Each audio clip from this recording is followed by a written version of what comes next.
Kisah lelaki yang membunuh 99 orang. Dikisahkan dalam kitab-kitab Qasas bahwa pada masa dahulu, hiduplah seorang lelaki dari kaum sebelum kita yang terkenal sebagai manusia paling gelap hatinya. Ia telah menumpahkan darah 99 jiwa, dan bayangan perbuatan itu selalu menghantuinya setiap malam. Pada suatu ketika, setelah bertahun-tahun hidup dalam dosa, hatinya diguncang rasa takut dan penyesalan yang sangat dalam. Ia mendengar bisik-bisik orang bahwa di kampung sebelah ada seorang rahib yang terkenal sebagai orang paling alim. Maka ia pun berangkat mencarinya, dengan langkah berat, berharap ada pintu taubat yang masih tersisa baginya. Ketika ia bertemu rahib itu, ia bertanya dengan suara yang bergetar, "Apakah ada jalan bagiku untuk bertaubat?" Rahib itu, karena ilmunya tidak sempurna, menjawab, Tidak ada taubat bagi orang sepertimu." Jawaban itu membakar dadanya, dan dalam sekejap ia menghabisi sang rahib. Genaplah jumlahnya menjadi 100. Namun penyesalan kembali menyerangnya setelah kemarahan mereda.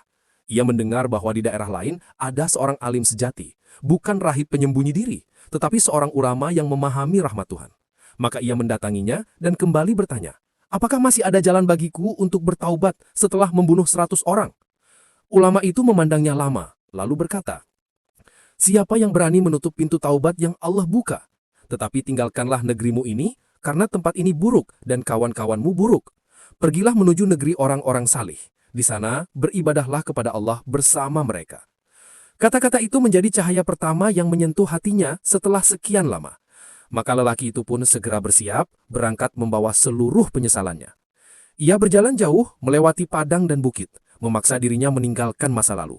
Namun takdir mendahuluinya, sebelum ia tiba di negeri yang dituju, ajal menjemputnya di tengah perjalanan. Seakan kisahnya akan berakhir tragis, tetapi langit justru menjadi saksi perdebatan besar. Malaikat rahmat datang menuntut. Ia datang dalam keadaan bertaubat, hatinya menuju kebaikan. Malaikat azab menolak. Ia belum berbuat amal saleh sedikit pun. Maka Allah mengutus malaikat lain sebagai penengah dan diputuskan. Ukurlah jarak antara tempat ia wafat dengan dua negeri itu, yang buruk dan yang baik. Jika ia lebih dekat kepada negeri orang-orang saleh, maka ia termasuk golongan mereka. Ketika para malaikat mengukur, Allah dalam sebahagian riwayat memerintahkan bumi untuk merapatkan jarak menuju negeri kebaikan. Maka hasilnya tampak jelas, lelaki itu lebih dekat kepada negeri orang-orang saleh. Ia pun dibawa oleh malaikat rahmat menjadi bukti bahwa pintu taubat tidak pernah tertutup bagi siapapun yang sungguh-sungguh ingin kembali. Dan para ulama Qasas menyebut kisah ini sebagai salah satu kisah terbesar tentang luasnya rahmat Allah yang tidak terbatas oleh dosa sebesar apapun, selama hati masih sanggup melangkah menujunya.